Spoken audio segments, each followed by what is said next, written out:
সকালের এই ওয়েদারটা আর আকাশটা দেখে মনটা পুরো ভরে গেল। ভাবলাম সেই ক্লিপটা তোমাদের জন্য একটু তুলে রাখি আর তোমাদেরকে সেটা শেয়ার করি। সত্যি আজকে ওয়েদারটা কিন্তু বেশ সুন্দর।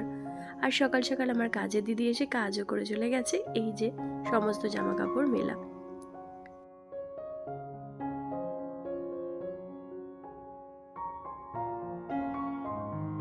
হ্যালো বন্ধুরা, সবাই কেমন আছো? আশা করছি বেশ ভালো আছো। আমরা বেশ ভালো আছি।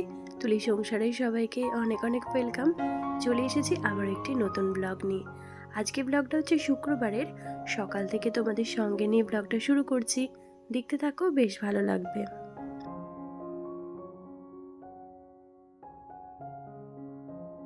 যদিও ভিডিওতে সকালবেলা বললাম, তবু বেঁচে গেছে কিন্তু এখন ওই 9:30-10টার মতো। ঘুম থেকে উঠেছি তো অনেকক্ষণই। ইন্দু শোনা গেছে স্কুল, আজকেও স্কুল, আবার কাল আছে, পরশু আছে, দুদিনই ছুটি। আর এদিকে আমি এসেছিলাম স্নান টান করে পুজোর জন্য ফুলটা তুলতে। আমার বিনি সোনাও চলে এসেছে ফুলটা তুলবে বলে, তো ওকে দিয়েই ফুলটা তোলালাম। যদিও বারবার সবসময় ফুলটা তুলতে পারে না, আর চায়ও না। কেন বলো তো, অনেক অনেক সময় পিঁপড়ে থাকে, তো সেজন্য ও নিজেও ভয় পায় আর আমি ওকে তুলতে দিতে ভয় পাই। কিন্তু আজকে আর পিঁপড়ে ছিল না, সেই জন্যই ওকে তুলতে দিয়েছিলাম। তো চলো বন্ধুরা, আজকে ঠাকুরের পুজো দিয়ে ব্লগটা শুরু করি। আর সকালের যে সমস্ত কাজ ঘর টর গোছানো বা জলখাবার করা, সে সমস্ত কিছু কাজ কিন্তু হয়ে গেছে। অফ ক্যামেরাতেই সে সমস্ত কাজটা আমি সেরে নিয়েছি।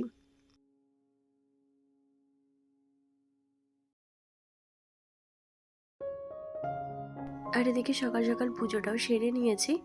আর গাঁদা ফুল ওই আমি হাঁটতে গিয়েছিলাম তখন নিয়ে এসেছিলাম, তো সেটাই ছিল। সেখান থেকে আমি ঠাকুরকে পুজো দিয়ে নিয়েছি। আর ধূপ প্রদীপটার তো একটা সাইডে জেলে রাখি, তো সেটাই রেখেছি। তো এই হচ্ছে ঠাকুরের পুজো দিয়ে আজকে দিনটা শুরু করেছি। আর রান্নাবান্নাও করে নিয়েছি। রান্নাবান্না বলতে আজকে না সেরকমভাবে কিছু করিনি, জানো তো। ওই ফুলকপি ছিল, তো সেই জন্য ভাবলাম ডিম দিয়ে একটু ঝোল করে নিই। আর হাঁসের ডিম ছিল, আমার যে কাজের দিদি আছে না, ও আমাকে হাঁসের ডিম এনে দিয়েছিল। আর হাঁসের ডিমের ঝোল খেতে তো আমরা খুবই পছন্দ করি। আর যেহেতু মাছ ছিল না, তাই ভাবলাম ওই ডিম দিয়ে আজকে চালিয়ে নিই।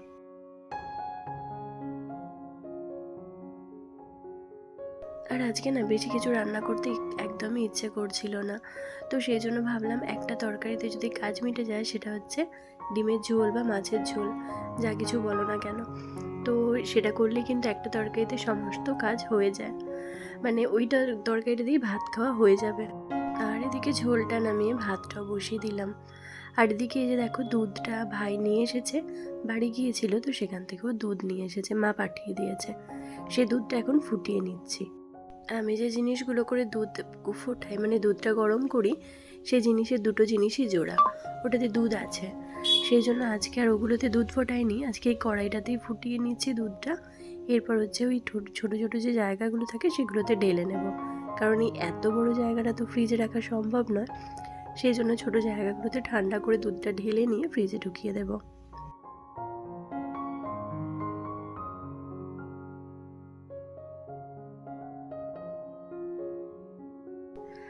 আর এদিকে দুধটা গরম হোক, এদিকে তোমাদের দাদা এনেছিল অনেক সবজি, কারণ ও হচ্ছে কালকে বাড়ি চলে যাবে।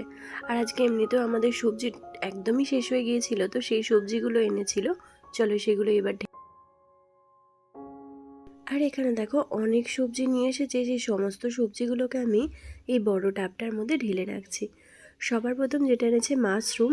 আসলে কি বলতো, এই মাশরুমটা আনার পেছনে একটা কাণ্ড আছে। আমি যেদিন ওর সঙ্গে বাজার গিয়েছিলাম, তো সেদিন আমি মাশরুম বাজারে দেখেছিলাম, আর সেখান থেকে আমার নিতে ইচ্ছেও হয়েছিল, কিন্তু সেদিনও আমাকে কিনে দেয়নি, কারণ সেদিনে নাকি মাশরুমটা ভালো ছিল না বা অনেকটা দাম বলছিল এরকম। তো আমাকে আর একটা জায়গায় নেব বললো, কিন্তু সেখানে ছিল না। আমি কিন্তু মাশরুমের কথা একদম ভুলেই গেছি, কিন্তু ও এই জিনিসটার কথা মনে রেখে দিয়েছে। আর মনে রেখে দিয়ে দ্বিতীয় দিন আবার যখন বাজার করে নিয়ে এসেছে, তখন কিন্তু মাশরুমটা নিয়ে এসেছে, আর সঙ্গে অনেক সবজিও নিয়ে এসেছে। তো সত্যি বলতে এই ছোট্ট ছোট্ট জিনিসগুলো যখন পূরণ হয় না, তখন সত্যি বলতে অনেক ভালো লাগে। সত্যি বলতে জীবনে ছোট্ট ছোট্ট কোনো জিনিস পেলে সেটাও কিন্তু অনেকটা মূল্যবান হয়। যদি তোমার ছোট্ট ছোট্ট জিনিসগুলোকেও তোমার প্রিয়জন প্রায়োরিটি দেয়, তো সেক্ষেত্রে কিন্তু নিজেকে অনেকটাই লাকি মনে হয়। আর আমি তো সেটাই মনে করি, কারণ আমার হাজব্যান্ড তো আমার ছোট্ট ছোট্ট যে কোনো জিনিসই ও এরকমভাবেই প্রায়োরিটি দেয়। আমি হয়তো আমার মন হয়েছে যে একটু পনির খাবো, তো সেক্ষেত্রে দেখি আমাকে ওকে বলতেও হয় না, ও কিন্তু পনিরটা নিয়ে এসে হাজির হয়। বা আমার মন হয়েছে আজকে একটু চিকেন খাবো, সেখানেও কিন্তু ওকে আমাকে বলতে হয় না, তার আগে দেখে ও নিয়ে এসে হাজির হয়। এরকম অনেক ছোটোখাটো জিনিসই দেখি ও এরকম নিয়ে এসে হাজির হয়। আর তখন কিন্তু সত্যি বলতে ভীষণ ভালো লাগে, নিজেকে অনেকটা লাকি মনে করি।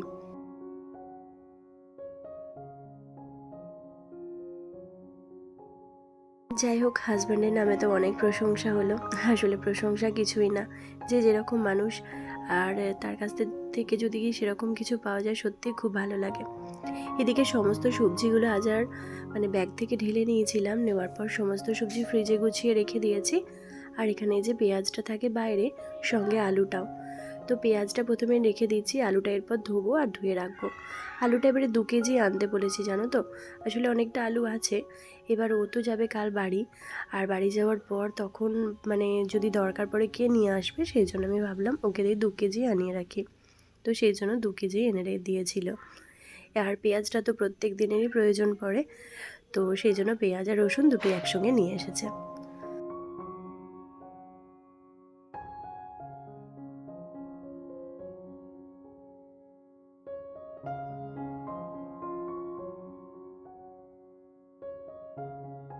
দুপুরের দিকে আর সেরকমভাবে কোনো ভিডিও করতে পারিনি, দেখা হচ্ছে তোমাদের সঙ্গে একদম সন্ধেবেলা। আর সন্ধেবেলা দেখা হওয়ার পর ওই যে দেখো 1 পেটি ডিম নিয়ে এসেছে তোমাদের দাদা। আসলে ডিমটা আমাদের শেষ হয়ে গিয়েছিল, আর আমাদের যখনই ডিম নিয়ে আসা হয় এরকম করে 1 ট্রেই ডিম নিয়ে আসা হয়, পুরো 30টা থাকে, কারণ ডিমটা আমাদের একটু বেশিই খাওয়া হয়। এবার ডিমগুলো তো আমি ফ্রিজে রাখি, শীত বলো বা গ্রীষ্ম বলো, প্রত্যেকটা সময় কিন্তু আমি এটা ফ্রিজে রেখে দিই। তো সেরকমই ডিমগুলো এবার মানে কন্টেনারে ভরে ভরে ফ্রিজে রেখে দেবো। আর পুরো 30টা ডিম তো এতে ধরবে না, কয়েকটা ফ্রিজে ট্রেতেও রাখবো, আর কয়েকটা অন্য আলাদা কন্টেনারেতেও রাখতে হবে, কারণ সবগুলো তো এক কন্টেনারেতে ধরবে না।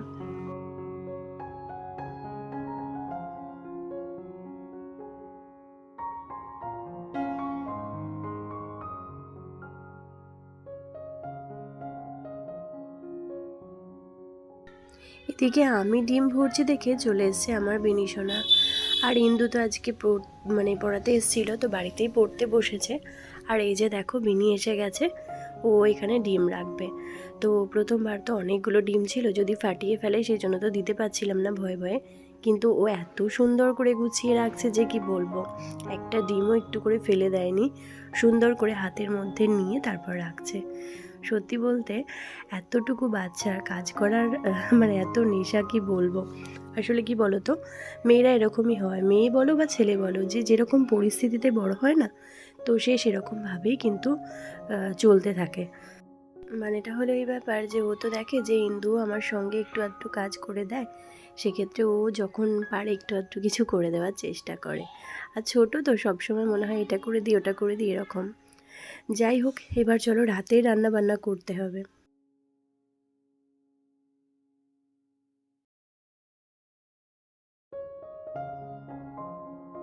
রাতে রান্নাবান্না আজকে কি করব ঠিক করতে পারছিলাম না, তারপর ভাবলাম ফ্রিজে তো অনেক সবজি আছে, এই যেমন ধরো গাজর, বিনস, ফুলকপি, তো সেই রকম একটু ভেজ ডাল করি। আর তোমাদের দাদা ওটাই বলছিল, কারণ ওবেলা তো ডিম খেয়েছি, এবেলা আর ডিম খেতে ইচ্ছা করছে না। একদিকে ভাত বসিয়েছি আর একদিকে ডালটা করে নিয়েছি। আর করে নেওয়ার পর একটু কুড়মুড়ে আলু ভাজাও করে নিচ্ছি, যাতে ভেজ ডালের সঙ্গে কিন্তু কুড়মুড়ে আলু ভাজাটা খেতে বেশ ভালো লাগে। তো সেটাও করে নিলাম।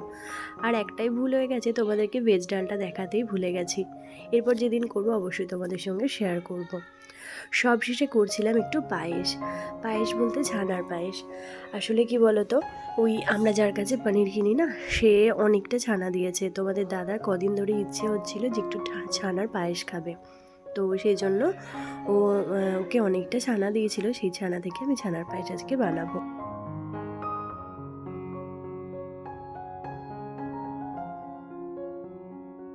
আর আর এদিকে রান্না করতে করতে এত গরম লেগে গেছে, প্রথমে তো ওই কটসুলের নাইটিটা পরেছিলাম, তারপর রান্না করতে করতে গরম ধরে গেছে, আমি নাইটিটাকে খুলে ফেলেছি।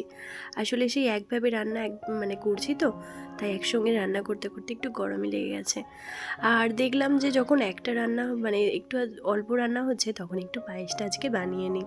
আর আরও একটা কারণ হচ্ছে, কাল যেহেতু ও বাড়ি যাবে, তো বাড়িতে একটু পায়েস পাঠাবো, সেই জন্য পায়েসটা আগে ভাগে বানিয়ে নিচ্ছি। একটু বেশি করেই দুধ দিয়েছিলাম প্রথমে, তো একটা 500 জার দিয়েছিলাম, তারপর আরও একটা 500 জার ছিল, সেটা থেকে হাফ দিয়েছিলাম। তো আমুল গোল্ডের দুধ তো এমনি ভীষণ মোটা হয়, তো সেই দুধটাই আমি 500 ওই 750 মতো দিয়েছিলাম, সেটা থেকে এখন দুধ একটু একদম মেরে নিয়েছি। তারপর হচ্ছে একটু চিনি দিয়ে দিলাম, আর নলেন গুড়ের যে বাটিগুলো হয় সেগুলো একটু দিয়ে দিলাম। শীতকালে তো যে কোনো পায়েস বলো বা মিষ্টি বলো বা পিঠে পুলি যাই বলো না কেন এই নলেন গুড়ের বাটিগুলো কিন্তু খেতে বেশ ভালো লাগে। তো একটু বেশি করেই দিয়ে দিলাম, যাতে ছানাটা দেবো, তো তা ছানাটাতেও মিষ্টিটা ঢুকতে হবে, সেই জন্য একটু বেশি করেই দিয়ে দিলাম।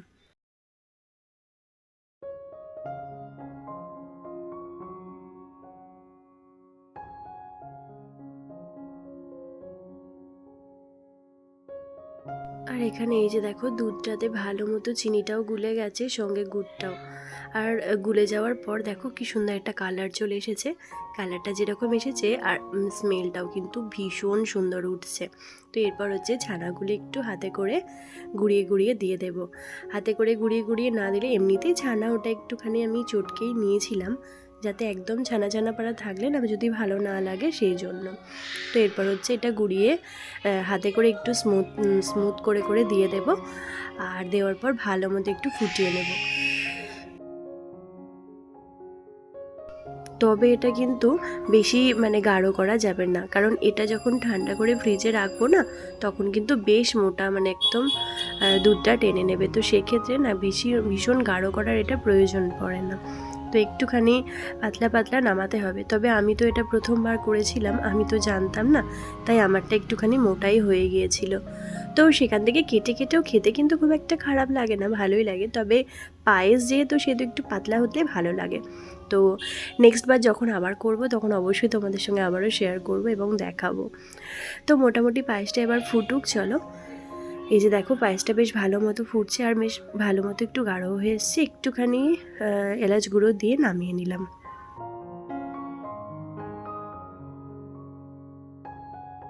তো পায়েসটা কেমন হয়েছে, এটা কাল তোমাদের সঙ্গে শেয়ার করব। আজকের ভিডিওটা এতটুকুই রাখছি। কেমন লাগলো অবশ্যই জানিও, ভালো লাগলে একটা কমেন্ট করো, লাইক করতে ভুলো না। দেখা হবে খুব শীঘ্রই পরবর্তী ব্লগে। ততক্ষণের জন্য সবাই ভালো থেকো, সুস্থ থেকো, সাবধানে থেকো। টাটা।